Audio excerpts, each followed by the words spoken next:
This week on The Travel Detective, it's one of Mexico's most recognizable resort areas, known for its beaches, its water activities, and its nightlife. Our special report from Los Cabos. It's also our cover story. Plus quaint, old world charm, rustic. You've seen these classic phrases in countless brochures to describe a destination or a hotel. But buyer beware, I'll tell you the true meaning of those buzzwords. And then, your next gastronomic destination may come as a surprise. I'll tell you about the food revolution currently going on in Slovenia. I'm Peter Greenberg. All that and more on this edition of The Travel Detective.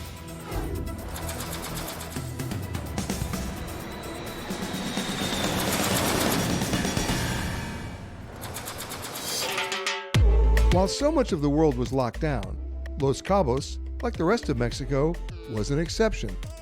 Mexico never placed restrictions on air travel into the country, and many places remained open, with some capacity limits. So getting here was easy, and if you play by the rules, so is being here. Baja California Sur is located on the southern half of Mexico's Baja Peninsula, with the state of Baja California to the north, the Pacific Ocean to the west, and the Sea of Cortez bordering its eastern shores. Los Cabos is a municipality at the tip of the Baja Peninsula that encompasses the resort town of Cabo San Lucas and the smaller and perhaps lesser-known town of San Jose del Cabo. So many of the people who go to Cabo, as well as to many resort areas around the world, tend to make the same well-intentioned mistake. They're lured into spending most of their time in their resorts and never really discover the destination or the people who make it special. In the process, they're really missing out on immersing themselves in the culture, the history, the food, to truly become the difference between a tourist and a traveler. Below the foothills of San Jose del Cabo, you might have to rely on a local to tell you about a dirt road and where you have to turn, or you might miss this sign. If you don't miss it, it'll take you to Flora Farms, a 25-acre working organic farm-to-table experience. They grow over 100 varieties of vegetables and herbs here, and it's served right on the farm grounds. Part of the experience is getting out to the fields to make that farm-to-table connection. What's special about this farm? I think we do a really good job of bringing the experience to people that have never stepped foot on dirt. They've never seen plants growing. Danielle Roll was born in Mexico, but her parents are American, and she couldn't be prouder that she calls these fields home. What's the biggest lesson that people take away when they come here? That when they come to the farm, they see how our food goes from right here to their table. And so then they start to think, hey, wait a minute, where is this stuff coming from? Where did my romaine lettuce grow? And the answer is, not the store. Exactly. We are gonna need some. Because it's farm to table, we started in the farm, grabbed some rosemary, and then went right to work making authentic guacamole in an equally authentic molcajete. We started with that fresh picked rosemary, added garlic and serrano pepper. You like spicy food? Not a lot, so be kind. Okay, so now from here, I want you to come over. This is your tejolote. Yeah, I got it. Can you say that word? Tejolote. Oh my gosh, perfect. And you want to get this as mushy as possible. It's all in the wrist. Using the tejolote, the avocados are then finished off with a squeeze of lime, some salt and pepper, a last stir, and then a taste. That's really good. Who made this? I did. You made it. Thank you. In just a 5-minute drive, you're in a world unto itself. It's an oasis that is truly a hidden gem of Cabo. At 345 acres, the estuary of San Jose del Cabo is one of the continent's largest. It's been around for more than 300 years, and in 1994, it was designated a state ecological reserve. And perhaps the best way to see it is on horseback. I can't believe how quiet it is here. Oh yeah, it's very quiet.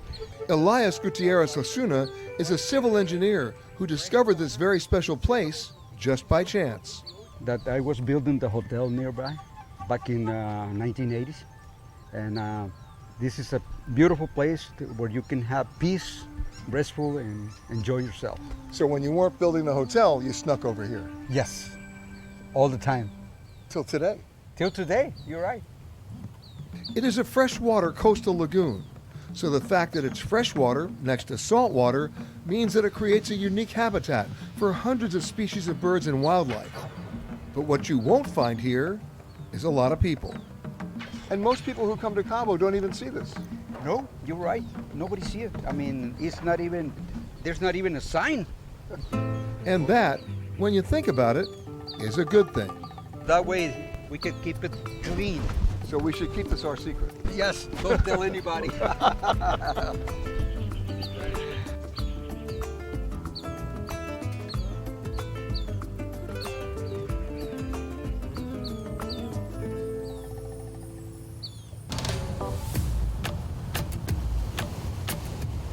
If you're feeling comfortable on a horse, try mastering another form of transportation, the camel ride. The camels always seem to be a lot bigger than people expect. I don't know what they have in mind, but that's normally the first reaction. Wow, they're huge. And a camel ride might seem pretty touristy, and believe me, it is. But with this company, your ride is also part of a greater purpose. Of the 24 camels here, 15 have been rescued. It's about a 20-minute ride, and not the most comfortable, but it does give you a pretty good view. Mexico has passed laws banning exotic animals in circuses, so organizations like this provide a home for these animals to recuperate and thrive. It's well worth the visit.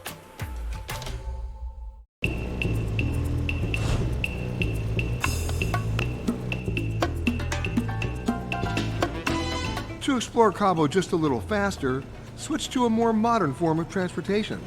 Then find a guy like Sergio Cantu to show you around. And now, as you can see, there is a lot of flora and fauna. Snakes, bobcats. Whoa. Yeah. Snakes? There is a lot of snakes here. What kind of snakes? Rattlesnakes. And this, Now you tell me? let's go to the beach. Okay.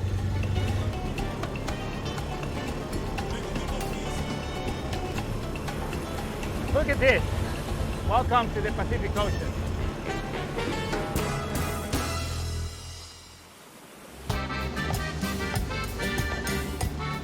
Los Cabos draws fishermen from across the globe. The most important sports fishing competition in the world? The Bisbees Tournament. It takes place in Cabo. So if you want to catch something, you got to be a pretty early riser and head out with the pros. So the sun's not even up yet and everybody's out. To navigate the pre-dawn waters, I had the help of Chef Angel Carbajal, who's been fishing here for 27 years. I used to supply my restaurant with the catch of the day. Our goal was to catch some tuna, and we had lines of mackerel bait trolling behind the boat. Even going at a rate of about 10 miles per hour, the fish were able to keep up, and they were going for our bait. Whoa! Okay. There he is. Okay, just right there. That work. Got it. Got it? Whoa! Whoa! That's one dead fish. It's still good for sashimi.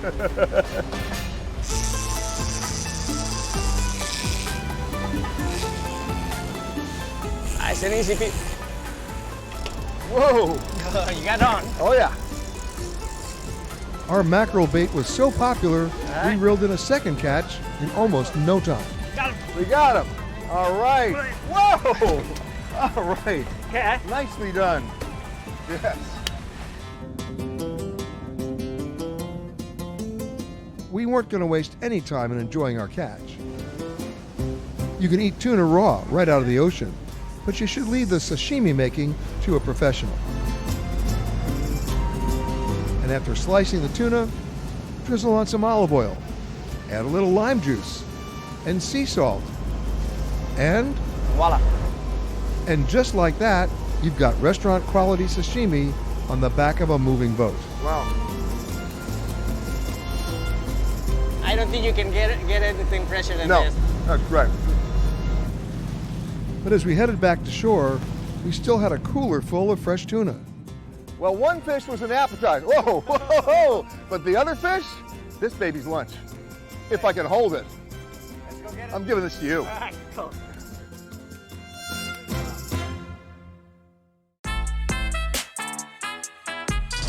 One of the great things about Cabo is that if you do catch something, you also get to finish the process. A number of hotels, if you ask, will let you work with their chef to prepare your fish. So I biked over to the Waldorf Astoria. It's a pretty great ride with just one way in, through Mexico's only privately owned tunnel. And they were ready for me. As you can see, it's not just the fish, but the presentation. And with fresh tuna, the dish to prepare is obvious: ceviche. Here in Mexico, I think we have the best seafood in the world, you know? Then I asked executive chef Gustavo Pinet to add one special ingredient: almejas chocolate, brown clams. Don't let the title mislead you. These are amazing. Look at that And look at that. Now there are clams and there are clams. This This is a clam. is a clam. Yes. And like this. Now we have really good seafood ceviche. With the clams, of course. All right, I'm getting right in here. I Of course, please. You like it? I love it.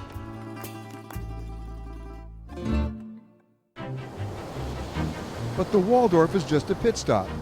Time to get back to nature. So we return to San Jose del Cabo to visit another hidden reserve. This one protects turtles, sea turtles, and it's a government-protected species. And if you get here just at the right time and at the right place, you can join the local volunteers for the turtle release. And the journey just starts right here. Jose Luis Escalante is a volunteer, and like so many others, he's a part of the Turtle Preserve Network. And it's this enclosed sanctuary where the eggs are brought and protected from any bird or animal that might poach them before they hatch. One sobering fact: despite all the volunteers' efforts, only about 1 in 1,000 turtles released actually makes it back here alive. Pretty tough odds, but when you think about it, still worth the effort. This is where we gather all the nests from all over the shore. And here's the unbelievable part. Under all of these white markers, buried in the sand, are turtle eggs. The markers tell when they were gathered, how many in the nest, and when they're due to hatch. So let me show you one of them. Oh, look at that. Yeah. These are ready, these are hatched. Yeah. Wow, look at these guys. Yeah. And how old are they right now? They are just a few minutes old. Whoa. And if you want to help, you've got to wear a glove so you don't pass off any bacteria. I got to go catch a few here. Yes. They were quite active. Something that might amaze you is that when they're not ready, you put sand back on top of them and they still can breathe. Once they're all gathered, it's off to the beach and ready for their release. Now help them flip over. As the sun is setting, you're given the opportunity to give them an opportunity, releasing the turtles back into the sea. It is something that until you experience it, you have no clue how amazing this is. And for some people, it's even life-changing, like our guide who came down to volunteer and has been doing it ever since. You know, Jose, there's sunset, there's the beach, and there's sunset with turtles on the beach. This is so cool. Look at them go.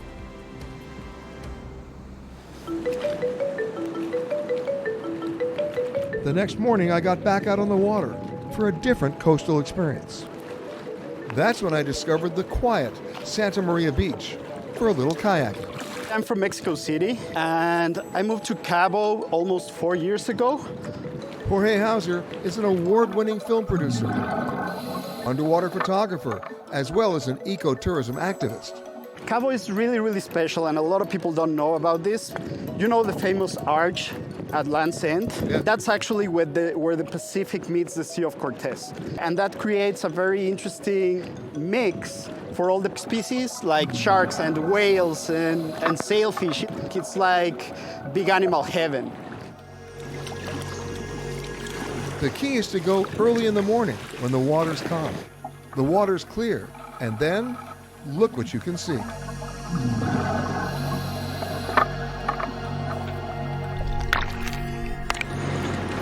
All good. Good.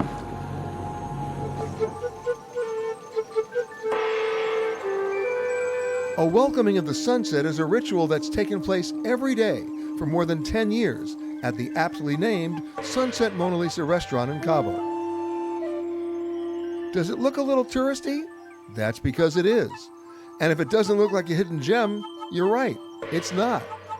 Now, you don't have to come here to renew your vows or even propose, although many people do. How about I make a proposal?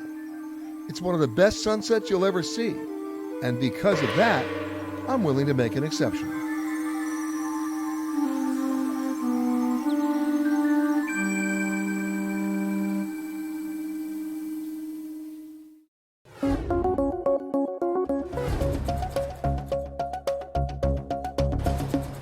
Let me paint the picture here. If you're like me, you've got a plane load of frequent flyer miles, and all you want to do is cash them in for a really great trip. That's the deal. That's how airlines get you hooked. The promise they make in exchange for your loyalty. But guess what? Not all airlines treat you the same. Some are quite generous with their free seats, and some are downright stingy. And there are some surprises here.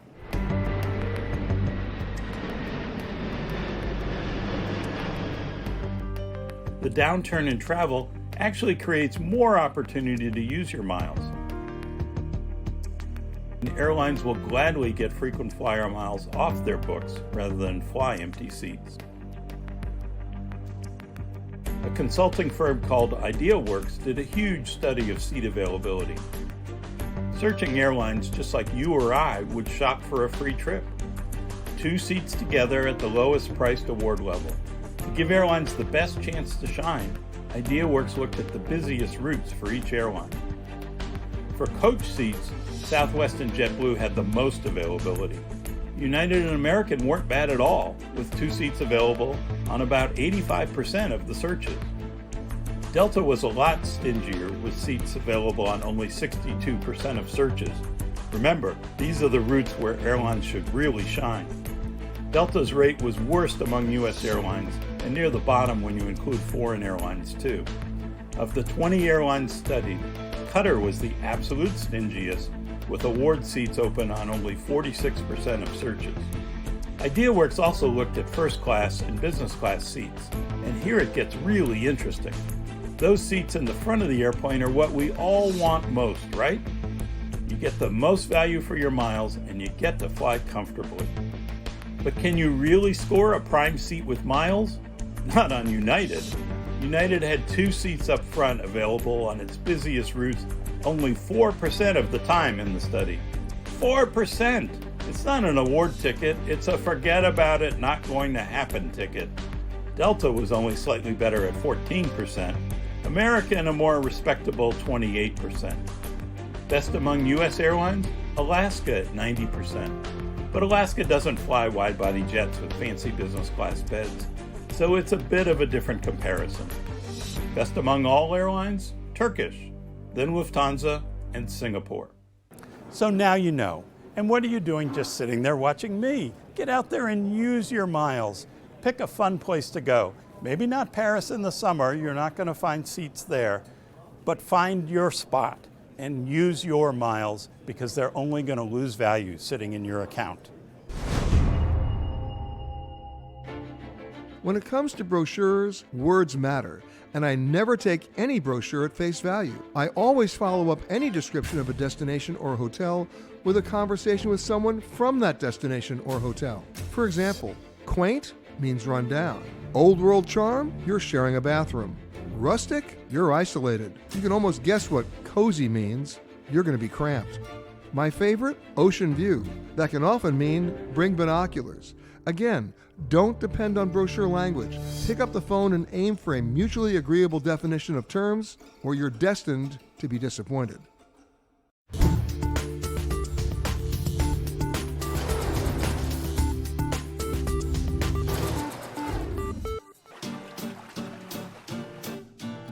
It's now considered by many one of the cutting-edge capitals of the new food movement.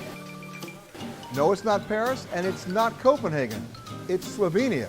And let me tell you, when I first came to this country about 20 years ago, you know what you got for dinner? Huge portions of boiled meat, or boiled fish, or rubber chicken. Not anymore. One of the people at the forefront of modern Slovenian cuisine is owner Martin Jezercik. His restaurant sits in an ancient castle perched above Lake Bled.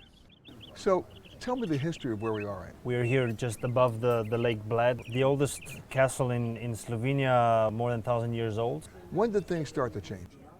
If we talk in the concept of former Yugoslavia, we're never very different. There wasn't a big war happening in Slovenia as it happened down in Bosnia or Serbia. So it was always farm to table. Exactly. We live with the nature, we live with the ingredients we grow here, we live with the animal growing up here, so absolutely yes. So what has changed in terms of the food approach? We're trying to base our food, our cuisine on things our grandmothers cooked and were forgotten by the time we live in now. Now what do we have here? This one here is smoked trout fillet with honey, mustard seeds. Then your dish, it's a pasta with some Slovenian truffles and the fresh egg yolk. And now you just have to mix it up with the local Tolmin's cheese. And it's not rich or anything. No. Come on. All right, let's try it. Bon Let's appetit. try it. Let's do it. Bon appetit. Oh wow, this is good. Is it good? It's great. So here we are in a 1,000-year-old castle. Yeah. In a brand new restaurant. Exactly. With cutting-edge food based on your grandmother's recipe. Exactly. Works for me. Thank you.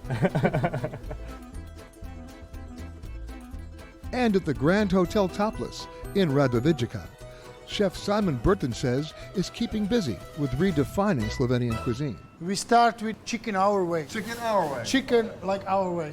So first we use some celery rich cream. So a little smear. Yeah. A little smear.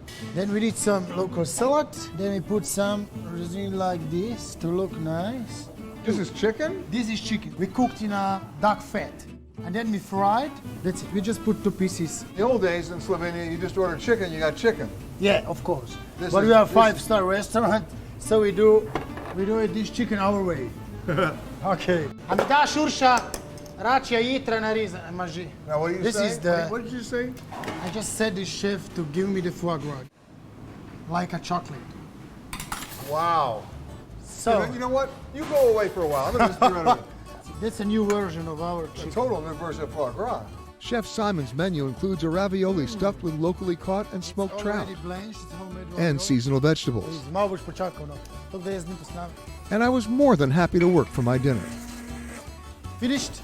Finished. You and I are going to sit down. Come on, Okay, you and me. you can eat it. Let's go. You and me. All right. Smoked trout, Smoked trout, some ravioli, vegetable. with the color, and the peas, and the veggies. Wow. Of smoked and horseradish and some coconut with ginger. Some kind of combination of that flavor. You're not eating. Come on, eat. Okay. But Simon, I have to ask you, when I first came to this country, Yeah. you know what those meals were?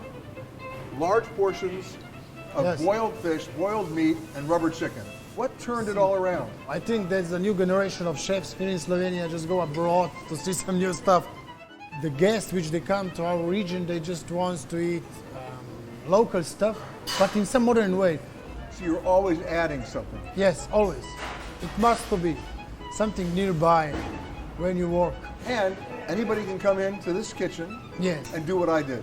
Yeah, to see the process, they can order this table, this dinner, and that's it. Nothing, no problem. So how did I do?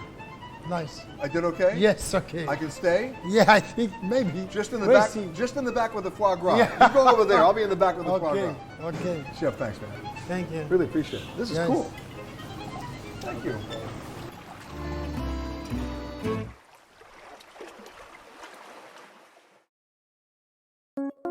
That does it for this week. I'll see you next time on another edition of The Travel Detective.